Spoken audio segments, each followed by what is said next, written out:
I request protocol to escort His Excellency and invite him to address the Assembly.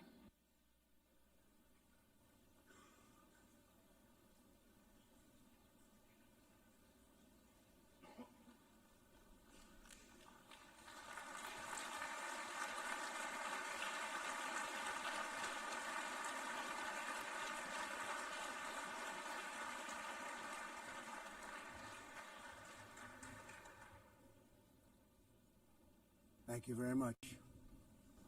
Very much appreciated.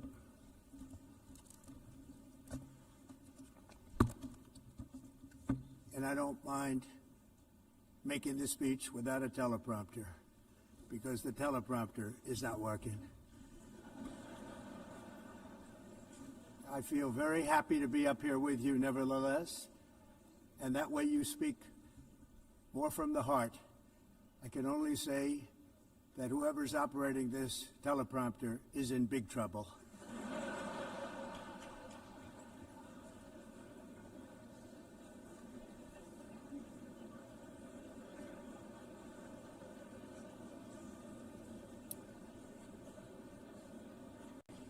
Hello, Madam First Lady.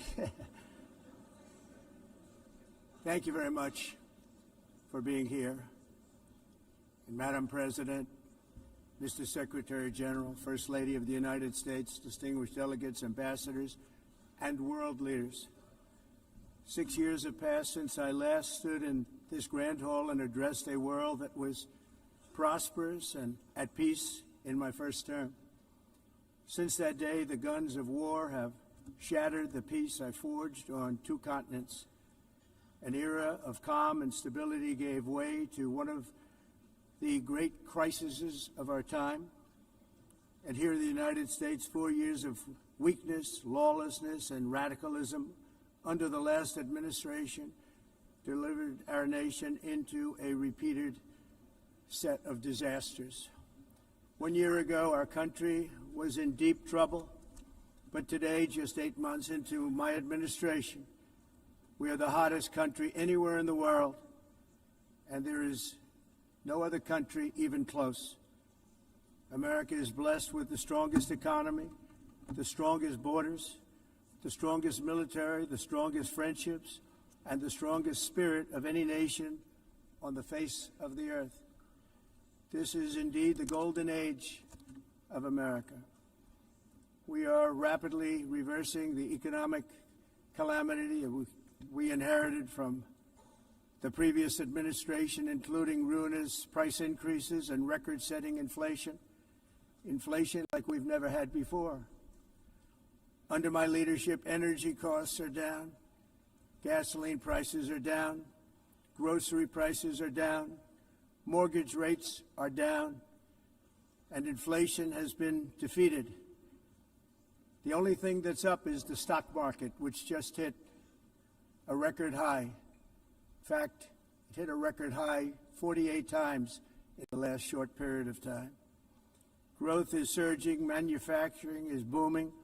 The stock market, as I said, is doing better than it's ever done. And all of you in this room benefit by that, almost everybody. And importantly, workers' wages are rising at the fastest pace in more than 60 years. And that's what it's all about, isn't it? In 4 years of President Biden, we had less than $1 trillion of new investment into the United States. In just 8 months since I took office, we have secured commitments and money already paid for $17 trillion. Think of it, 4 years, less than $1 trillion, 8 months, much more than $17 trillion is being invested in the United States. And it's now pouring in from all parts of the world.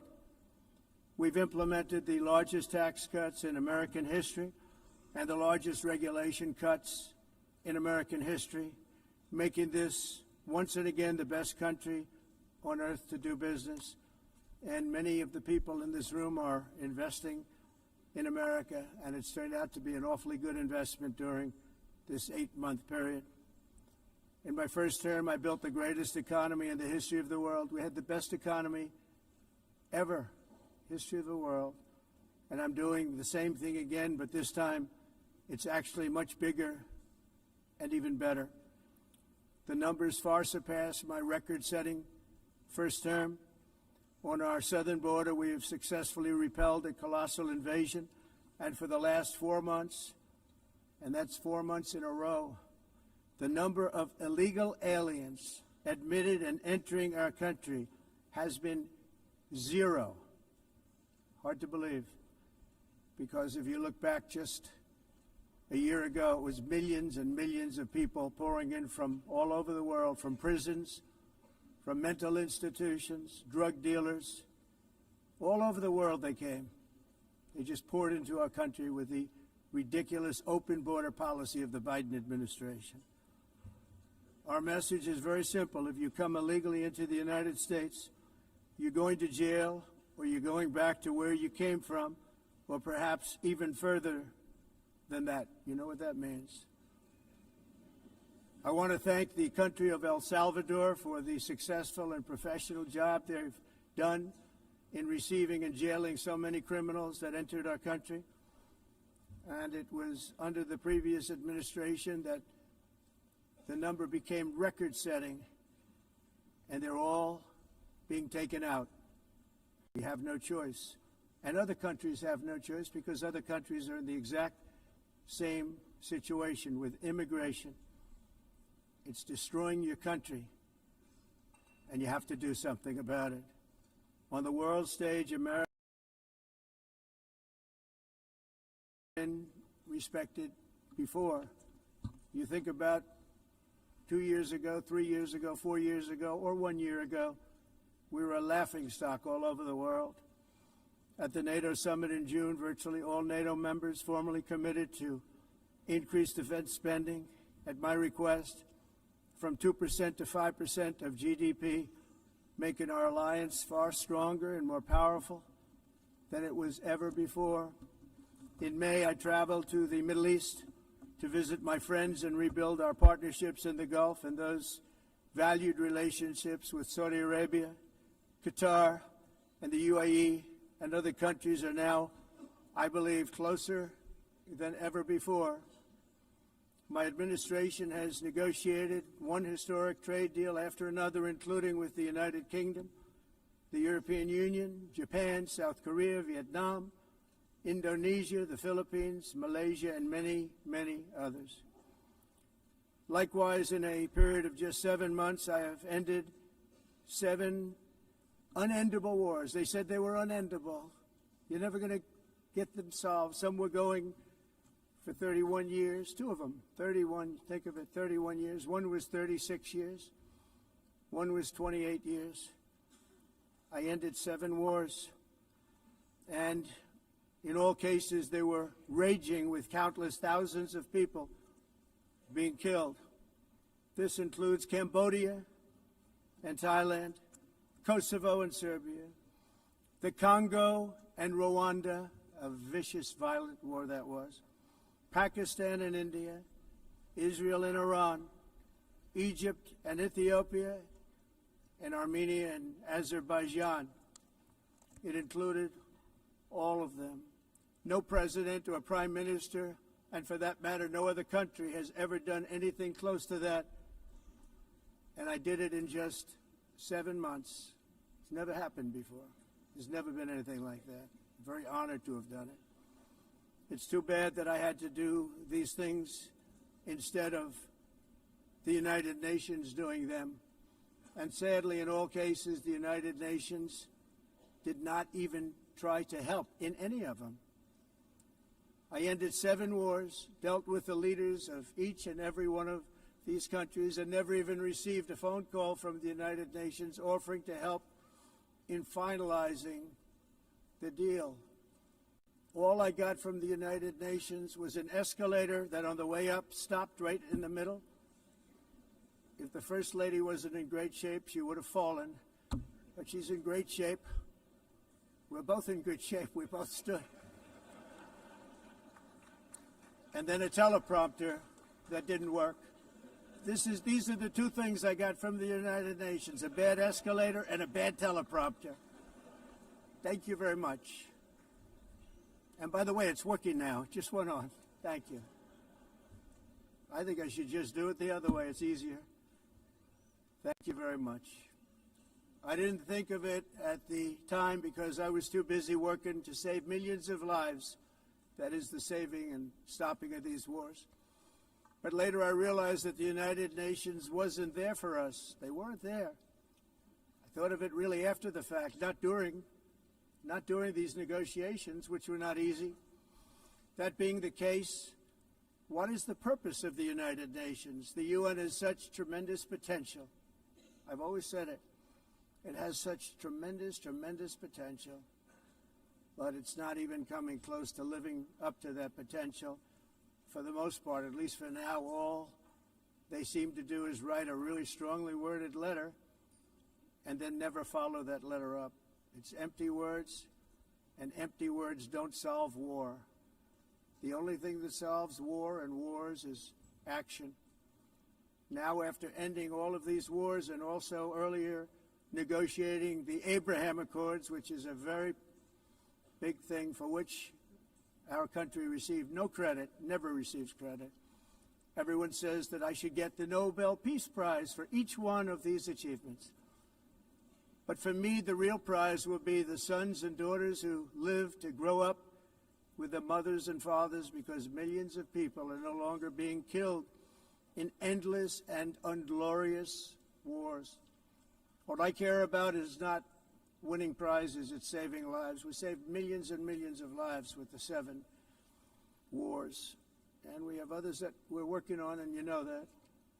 Many years ago, a very successful real estate developer in New York, known as Donald J. Trump, I bid on the renovation and rebuilding of this very United Nations complex. I remember it so well. I said at the time that I would do it for $500 million, rebuilding everything. It would be beautiful. I used to talk about, I'm going to give you marble floors. They're going to give you terrazzo. I'm going to give you the best of everything. You're going to have mahogany walls. They're going to give you plastic. But they decided to go in another direction, which was much more expensive at the time, and which actually produced a far inferior product. And I realized that they did not know what they were doing when it came to construction, and that their building concepts were so wrong, and the product that they were proposing to build was so bad and so costly. It was going to cost them a fortune. And I said, and wait till you see the overruns. Well, I turned out to be right. They had massive cost overruns and spent between $2 and $4 billion on the building and did not even get the marble floors that I promised them. You walk on terrazzo. Do you notice that? As far as I'm concerned, frankly, looking at the building and getting stuck on the escalator, they still haven't finished the job. They still haven't finished. That was years ago. The project was so corrupt that Congress actually asked me to testify before them on the tremendous waste of money, because it turned out that they had no idea what it was, but they knew it was anywhere between $2 and $4 billion as opposed to $500 million with a guarantee. But they had no idea, and I said it cost much more than $5 billion. Unfortunately, many things in the United Nations are happening just like that, but on an even much bigger scale, much, much bigger. Very sad to see. Whether the UN can manage to play a productive role, I've come here today to offer the hand of American leadership and friendship to any nation in this assembly that is willing to join us in forging a safer, more prosperous world. And it's a world that we'll be much happier with. A dramatically better future is within our reach. But to get there, we must reject the failed approaches of the past and work together to confront some of the greatest threats in history. There is no more serious danger to our planet today than the most powerful and destructive weapons ever devised by man, of which the United States, as you know, has many. Just as I did in my first term, I've made containing these threats a top priority, starting with the nation of Iran. My position is very simple. The world's #1 sponsor of terror can never be allowed to possess the most dangerous weapon. That's why, shortly after taking office, I sent the so-called Supreme Leader a letter making a generous offer. I extended a pledge of full cooperation in exchange for a suspension of Iran's nuclear program. The regime's answer was to continue their constant threats to their neighbors and U.S. interests throughout the region and some great countries that are right nearby. Today, many of Iran's former military commanders, in fact, I can say almost all of them, are no longer with us. They're dead. And 3 months ago, in Operation Midnight Hammer, 7 American B-2 bombers dropped the 30,000-pound each bombs on Iran's key nuclear facilities, totally obliterating everything. No other country on earth could have done what we did. No other country has the equipment to do what we did. We have the greatest weapons on earth. We hate to use them. But we did something that for 22 years people wanted to do. With Iran's nuclear enrichment capacity demolished, I immediately brokered an end to the 12-day war, as it's called, between Israel and Iran, with both sides agreeing to fight no longer. As everyone knows, I have also been deeply engaged in seeking a ceasefire in Gaza. Have to get that done. Have to get it done. Unfortunately, Hamas has repeatedly rejected reasonable offers to make peace. We can't forget October 7th, can we? Now, as if to encourage continued conflict, some of this body is seeking to unilaterally recognize a Palestinian state. The rewards would be too great for Hamas terrorists for their atrocities. This would be a reward for these horrible atrocities, including October 7th, even while they refuse to release the hostages or accept a ceasefire. Instead of giving to Hamas and giving so much, because they've taken so much, this could have been solved so long ago. But instead of giving in to Hamas's ransom demands, those who want peace should be united with one message: release the hostages now. Just release the hostages now.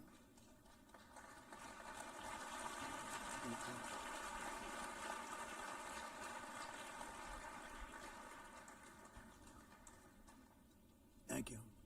As we have got to come together, and we will come together, got to get it done. We have to stop the war in Gaza immediately. We have to stop it. We have to get it done. We have to negotiate, immediately have to negotiate peace. We got to get the hostages back. We want all 20 back. We don't want 2 and 4.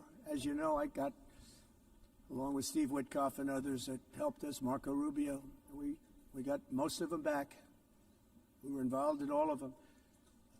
But I always said the last 20 are going to be the hardest, and that's exactly what happened. We have to get them back now. We don't want to get back 2, and then another 2, and then 1, and then 3. Have this process. No, we want them all back, and we want the actually 38 dead bodies back too. Those parents came to me, and they want them back, and they want them back very quickly and very badly, as though they were alive. They want them. They want them every bit as much as if their son or daughter were alive. I've also been working relentlessly, stopping the killing in Ukraine. I thought that would be, of the 7 wars that I stopped, I thought that would be the easiest because of my relationship with President Putin, which had always been a good one. I thought that was going to be the easiest one. But, you know, in war, you never know what's going to happen. There are always lots of surprises, both good and bad. Everyone thought Russia would win this war in 3 days, but it didn't work out that way. It was supposed to be just a quick little skirmish. It's not making Russia look good. It's making them look bad. No matter what happens from here on out, this was something that should have taken a matter of days, certainly less than a week. And they've been fighting for 3.5 years and killing anywhere from 5,000 to 7,000 young soldiers, mostly soldiers, on both sides, every single week. from 5,000 to 7,000 dead young people, and some in cities, much smaller numbers, where rockets are shot, where drones are dropped. This war would never have started if I were president. This was a war that should have never happened. It shows you what leadership is, what bad leadership can do to a country. Look what happened to the United States, and look where we are right now in just a short period of time. The only question now is how many more lives will be needlessly lost on both sides. China and India are the primary funders of the ongoing war by continuing to purchase Russian oil. But inexcusably, even NATO countries have not cut off much Russian energy and Russian energy products, which, as you know, I found out about 2 weeks ago, and I wasn't happy. Think of it. They're funding the war against themselves. Who the hell ever heard of that one? In the event that Russia is not ready to make a deal to end the war, then the United States is fully prepared to impose a very strong round of powerful tariffs, which would stop the bloodshed, I believe, very quickly. But for those tariffs to be effective, European nations, all of you are gathered here right now, would have to join us in adopting the exact same measures. I mean, you're much closer to the city. We have an ocean in between. You're right there. And Europe has to step it up. They can't be doing what they're doing. They're buying oil and gas from Russia while they're fighting Russia. It's embarrassing to them, and it was very embarrassing to them when I found out about it, I can tell you that. They have to immediately cease all energy purchases from Russia. Otherwise, we're all wasting a lot of time. So I'm ready to discuss this. We're going to discuss it today with the European nations, all gathered here. I'm sure they're thrilled to hear me speak about it, but that's the way it is. I like to speak my mind and speak the truth. As we seek to reduce the threat of dangerous weapons today, I'm also calling on every nation to join us in ending the development of biological weapons once and for all. And biological is terrible, and nuclear is even beyond, and we include nuclear in that. We want to have a cessation of the development of nuclear weapons. We know, and I get to view it all the time. Sir, would you like to see? And I look at weapons that are so powerful that we just can't ever use them. If we ever use them, the world literally might come to an end. There would be no United Nations to be talking about. There would be no nothing. Just a few years ago, reckless experiments overseas gave us a devastating global pandemic. Yet despite that worldwide catastrophe, many countries are continuing extremely risky research into bioweapons and man-made pathogens. This is unbelievably dangerous. To prevent potential disasters, I'm announcing today that my administration will lead an international effort to enforce Biological Weapons Convention, which is going to be meeting with the top leaders of the world by pioneering an AI verification system that everyone can trust.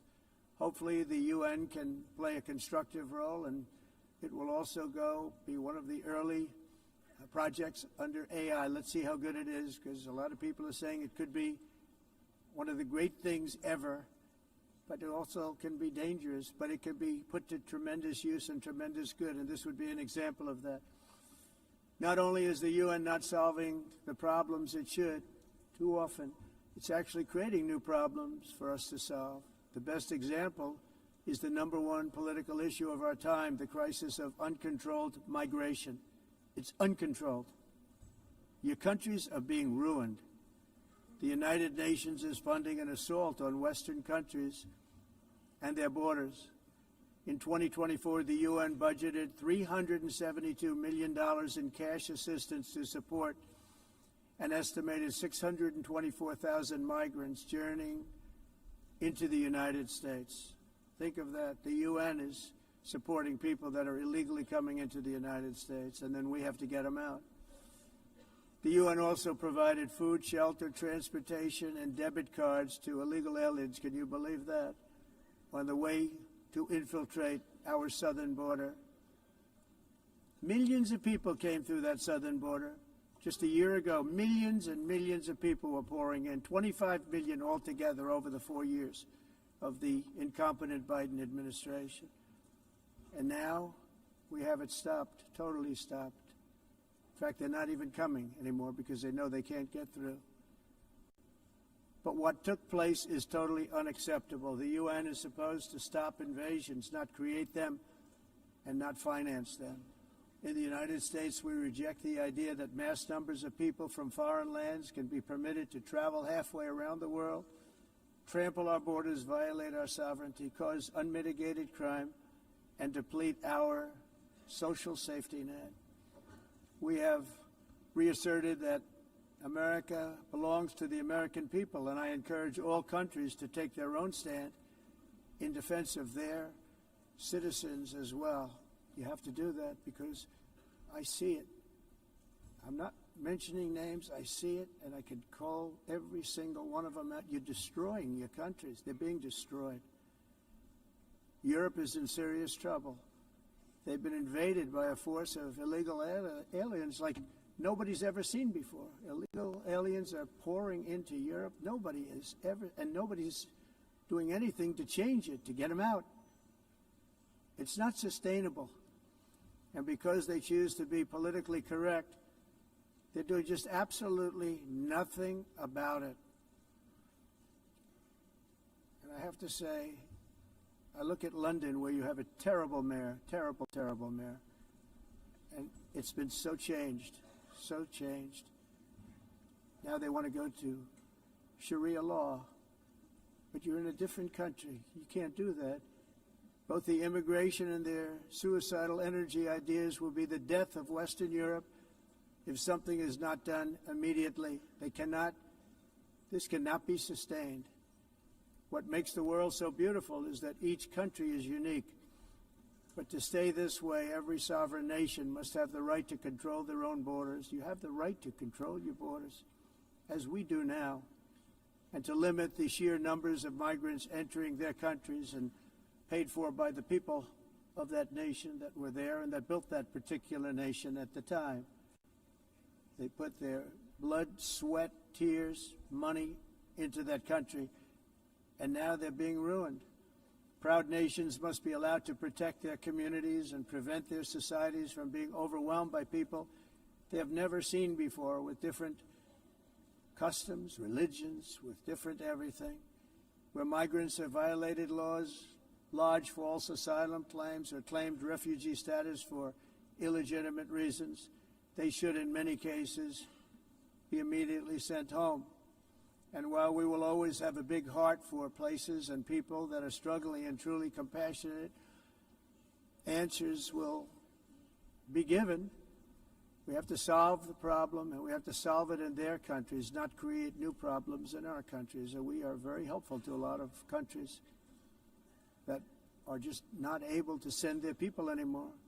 They used to send them to us in caravans of 25,000, 30,000 people each. These massive caravans of people pouring into our country, totally unchecked and unvetted. But not anymore. According to the Council of Europe in 2024, almost 50% of inmates in German prisons were foreign nationals or migrants. In Austria, the number was 53% of the people in prisons were from places that weren't from where they are now. In Greece, the number was 54%, and in Switzerland, beautiful Switzerland, 72% of the people in prisons are from outside of Switzerland. When your prisons are filled with so-called asylum seekers who repaid kindness, and that's what they did, they repaid kindness with crime, it's time to end the failed experiment of open borders. You have to end it now. See, I can tell you, I'm really good at this stuff. Your countries are going to hell. In America, we've taken bold action to swiftly shut down uncontrolled migration. Once we started detaining and deporting everyone who crossed the border and removing illegal aliens from the United States, they simply stopped coming. They're not coming anymore. We're getting a lot of credit, but they're not coming anymore. This was a humanitarian act for all involved, because on the trips up, thousands of people a week were dying Women were being raped. Nobody's ever seen anything like it. Raped, horribly beaten, raped. On the trip up, the journey up, it was a long walk. It was a long, arduous journey, indeed. And it was also a historic victory against human trafficking throughout the region. What we did was a victory, and we saved so many lives of people that wouldn't make the journey. That journey was loaded up with death. Loaded up with death. Dead bodies all along the roads of jungles to get up. They go through jungles, they go through areas so hot you couldn't breathe. They were dying of suffocation, areas so hot that you couldn't breathe. Dead bodies all over. By them not coming, we're saving tremendous numbers of lives. My people have done a fantastic job in doing what they did, and the American public agrees with it. I mean, I was very proud to see this morning I have the highest poll numbers I've ever had. Part of it is because of what we've done on the border. I guess the other part is what we've done on the economy. Joe Biden's policies empowered murderous gangs, human smugglers, child traffickers, drug cartels, and prisoners from all over the world. The previous administration also lost nearly 300,000 children. Think of that. They lost more than 300,000 children, little children, who were trafficked into the United States on the Biden watch, many of whom have been raped, exploited, and abused, and sold. Sold. Nobody talks about that. The fake news doesn't write about it. With many others, young children who are missing or dead. And we found a lot of these children, and we're sending them back, and we've been sending them back to their parents. They said, nobody knows who they are. They said, where do you come from? And they'll give us a country, and we'll find out, and we'll figure it out, and we'll bring them back to their homes. And the mother and father rush to the door, and their tears in their eyes. They can't believe that they're seeing their son or daughter, their little son or daughter again. We've done almost 30,000 of them so far. Any system that results in the mass trafficking of children is inherently evil. Yet that is exactly what the globalist migration agenda has done, and it's what it's all about. In America, those days, as you know, are over. The Trump administration is working, and we are continuing to work to track down the villains that are causing this problem, and also, as I said, to get back the 30,000 we've already returned. Now I think we're going to have another. We're going to find a lot. You're not going to find all of them. 300, more than 300,000. They're lost or they're dead. They're lost or they're dead because of the animals that did this. To protect our citizens, I've also designated multiple savage drug cartels as far as and you see this, and you see it happening right before your eyes. Let's put it this way. People don't like taking big loads of drugs in boats anymore. There aren't too many boats that are traveling on the seas by Venezuela. They tend not to want to travel very quickly anymore. And we've virtually stopped drugs coming into our country by sea. We call them the water drugs. They kill hundreds of thousands of people. I've also designated multiple savage drug cartels as far as foreign terrorist organizations, along with two bloodthirsty transnational gangs, probably the worst gangs anywhere in the world, MS-13 and Tren de Aragua. Tren de Aragua is from Venezuela, by the way. Such organizations torture, maim, mutilate, and murder with impunity. They're the enemies of all humanity. For this reason, we've recently begun using the supreme power of the United States military to destroy Venezuelan terrorists and trafficking networks led by Nicolas Maduro. To every terrorist thug smuggling poisonous drugs into the United States of America, please be warned that we will blow you out of existence. That's what we're doing. We have no choice. Can't let it happen. They're destroying. I believe we lost 300,000 people last year to drugs, 300,000.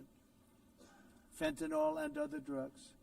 Each boat that we sink carries drugs that would kill more than 25,000 Americans. We will not let that happen. Energy is another area where the United States is now thriving like never before. We're getting rid of the falsely named renewables. By the way, they're a joke. They don't work. They're too expensive. They're not strong enough to fire up the plants that you need to make your country great. The wind doesn't blow. Those big windmills are so pathetic and so bad, so expensive to operate. And they have to be rebuilt all the time, and they start to rust and rot. Most expensive energy ever conceived, and it's actually energy. You're supposed to make money with energy, not lose money. You lose money, the governments have to subsidize. You can't put them out without massive subsidies. And most of them are built in China, and I give China a lot of credit. They build them, but they have very few wind farms. So why is it that they build them and they send them all over the world, but they barely use them? You know what they use? Coal. They use gas.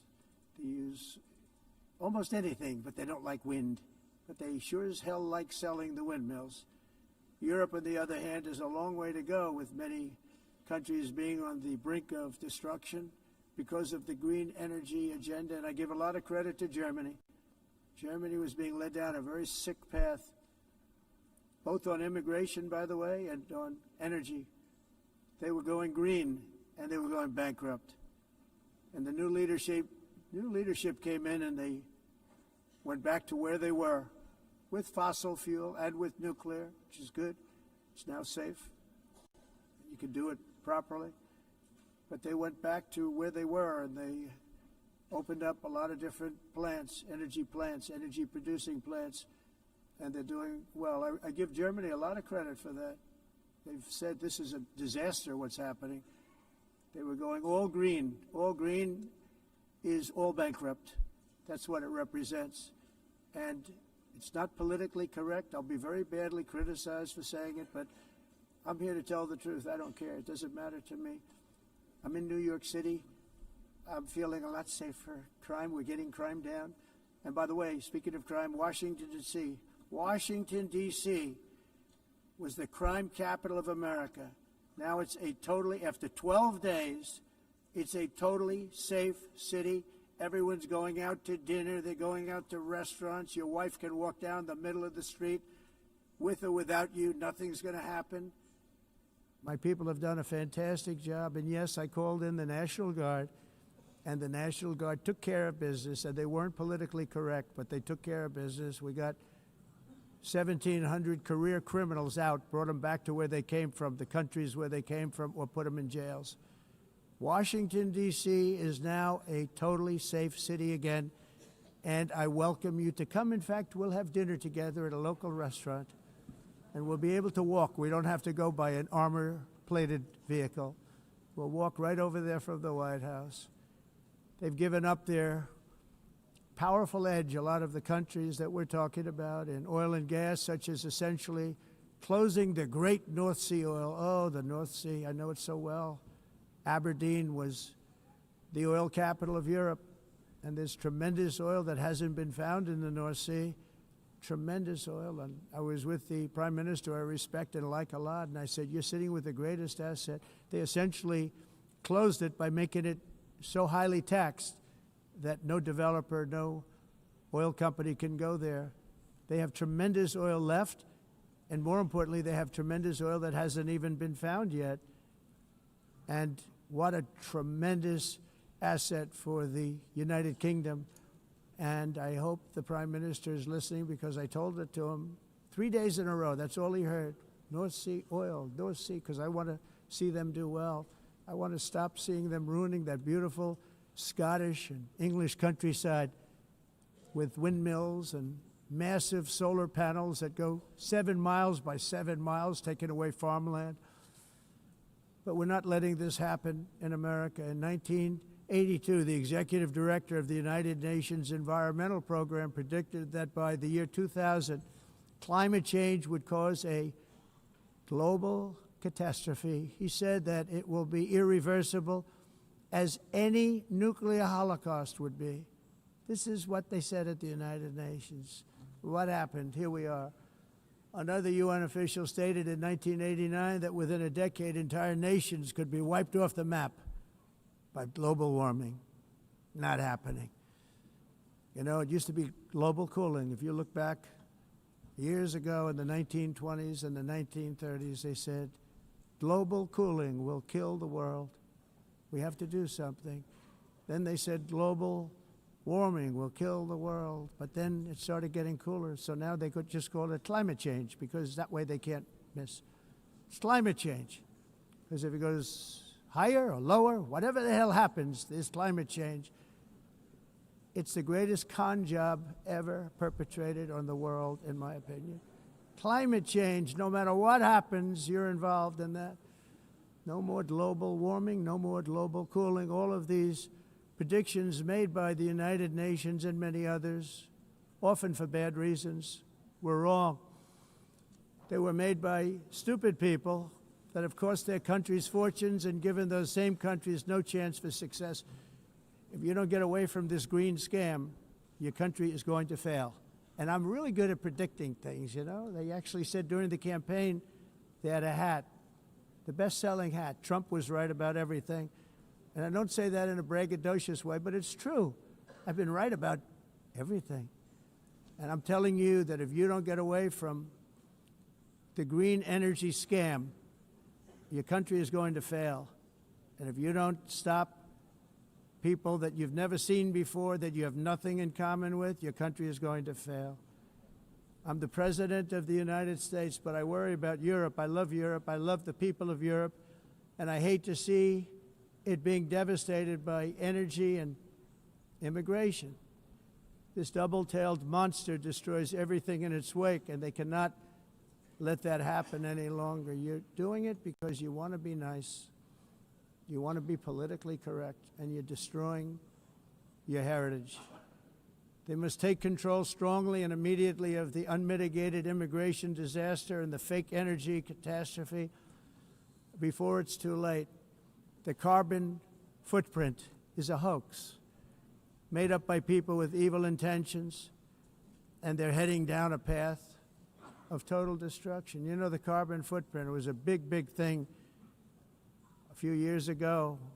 I remember hearing about the carbon footprint, and then President Obama would get into Air Force One, a massive Boeing 747, and not a new one, an old one with old engines that spew everything into the atmosphere. He'd talk about the carbon footprint, we must do so. Then he'd get in and he'd fly from Washington to Hawaii to play a round of golf. And then he'd get back onto that big, beautiful plane and he'd fly back and he'd talk about, again, global warming and the carbon footprint. It's a con job. At extreme cost and expense, Europe reduced its own carbon footprint by 37%. Think of that. Congratulations, Europe. Great job. You cost yourself a lot of jobs, a lot of factories closed, but you reduced the carbon footprint by 37%. However, for all of that sacrifice and much more, it's been totally wiped out and then some by a global increase of 54%. Much of it coming from China and other countries that are thriving around China, which now produces more CO2 than all the other developed nations in the world. So all of these countries are working so hard on the carbon footprint, which is nonsense, by the way. It's nonsense. You know, it's interesting.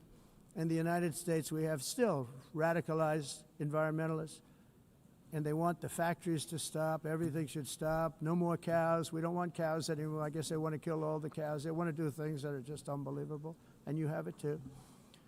But you know, we have a border, strong, and we have a shape, and that shape doesn't just go straight up. That shape is amorphous when it comes to the atmosphere. And if we had the most clean air, and I think we do, we have very clean air. We have the cleanest air we've had in many, many years. But the problem is that other countries, like China, which has air that's a little bit rough, it blows. And no matter what you're doing down here, the air up here tends to get very dirty because it comes in from other countries where their air isn't so clean. And the environmentalists refuse to acknowledge that. Same thing with garbage. In Asia, they dump much of their garbage right into the ocean.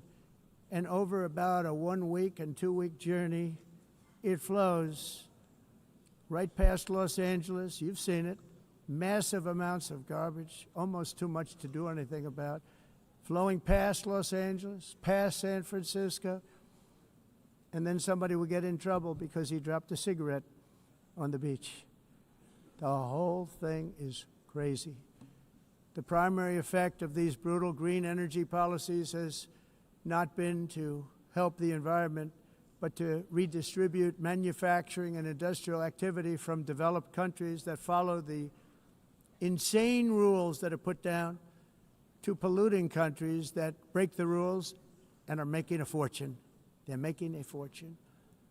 European electricity bills are now 4 to 5 times more expensive than those in China, and 2 to 3 times higher than the United States. And our bills are coming way down. You probably see that our gasoline prices are way down. You know, we have an expression, drill, baby, Nós drill. reduzimos And os that's what we're custos doing.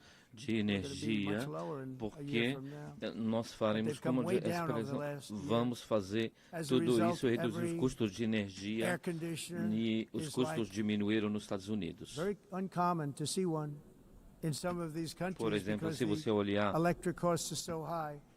So while nos the U.S. has países em approximately faturas de 1,300 heat-related deaths nós não annually, it's a lot. climatizamos, Europe loses mas more nós than nos Estados Unidos 175,000 people to heat conseguimos deaths each year. Because the cost is so usar expensive, you eles can't e turn on an air evitar conditioner. What is that all about? That's aumento not da Europe. temperatura, That's not the Europe porque é that I muito love caro and know. também usar All nada in the e name ninguém of usa. pretending to stop the global Tudo isso warming hoax. The entire globalist a concept of asking successful industrialized nations to inflict Essa pain on agenda themselves mundialista não and tem nenhum radically sentido. disrupt their entire societies must be rejected País- completely and totally, and it must be immediate. That's why in America I withdrew from the fake Paris Climate Accord, where, by the way, America was paying so much more than every country. Others weren't paying. China didn't have to pay until 2030. Russia was given an old standard that was easy to meet, a 1990 standard.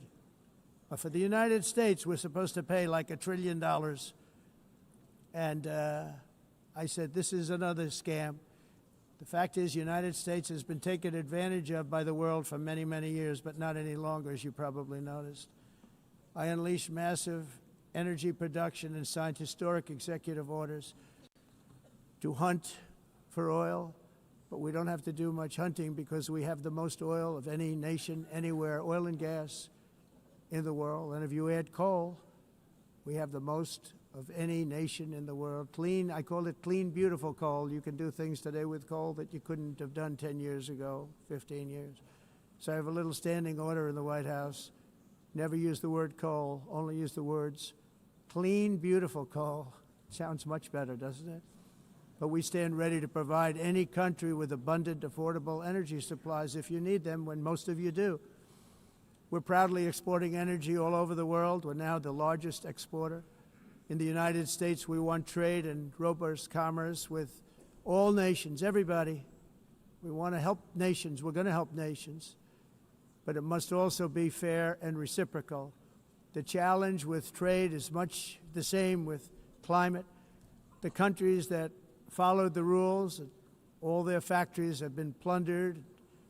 It's really sad to watch. They've been broken. They've been broken by countries that broke the rules. That's why the United States is now applying tariffs to other countries, and much as these tariffs were for many years applied to us, uncontrollably applied to us. We've used tariffs as a defense mechanism under the Trump administration, including my first term, where hundreds of billions of dollars in tariffs were taken in. And by the way, we had the lowest inflation, and now we have very low inflation. The only thing different is that we have hundreds of billions of dollars flowing into our country. But this is how we will ensure that the system works for everyone and is sustainable into the future. We're also using tariffs to defend our sovereignty and security throughout the world, including against nations that have taken advantage of former U.S. administrations for decades, including the most corrupt incompetent administration in history, the sleepy Joe Biden administration. Brazil now faces major tariffs in response to its unprecedented efforts to interfere in the rights and freedoms of our American citizens and others, with censorship, repression, weaponization, judicial corruption, and targeting of political critics in the United States. I have a little problem saying this because I must tell you, I was walking in and the leader of Brazil was walking out.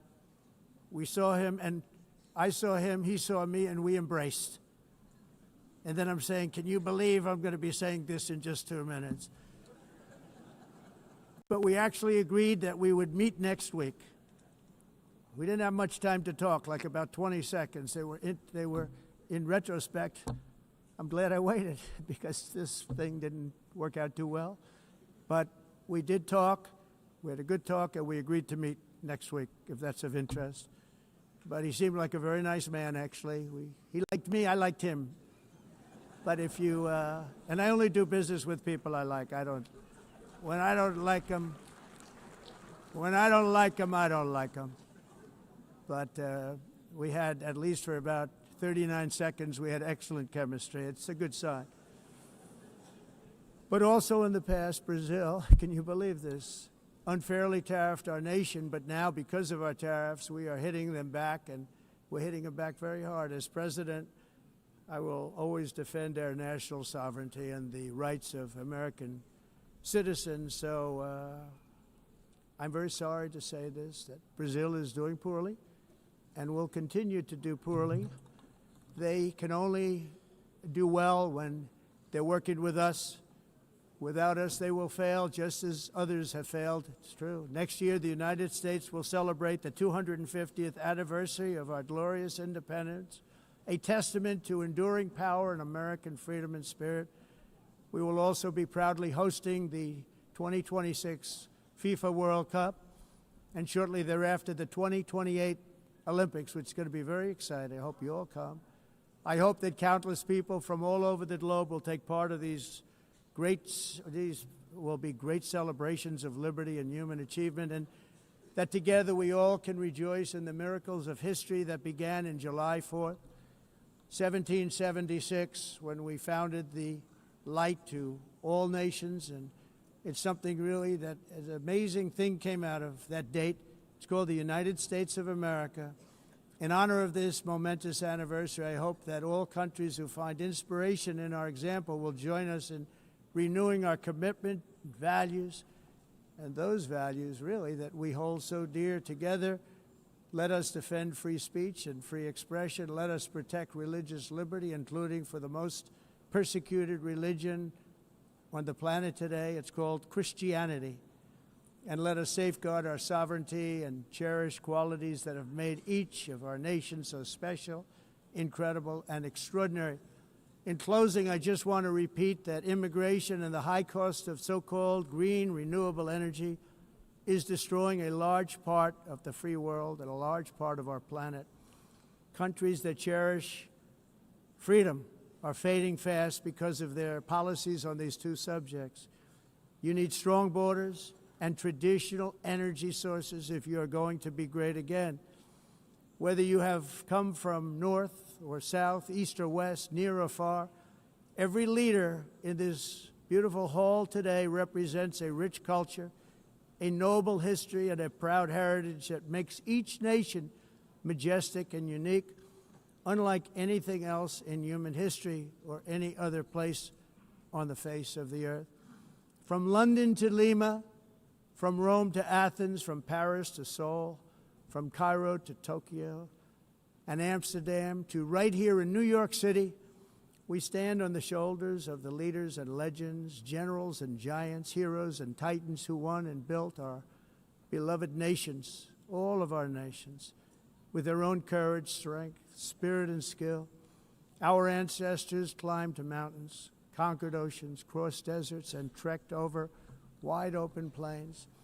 They charged into thunderous battles, plunged into grave dangers, and they were soldiers and farmers and workers and warriors and explorers and patriots.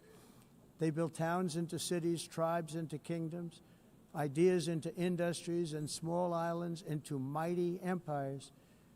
You're a part of all of that. They were champions for their people who never gave up and who never, ever gave in. Their values defined our national identities. Their visions forged our magnificent destiny. Everybody in this room is a part of it in your own way.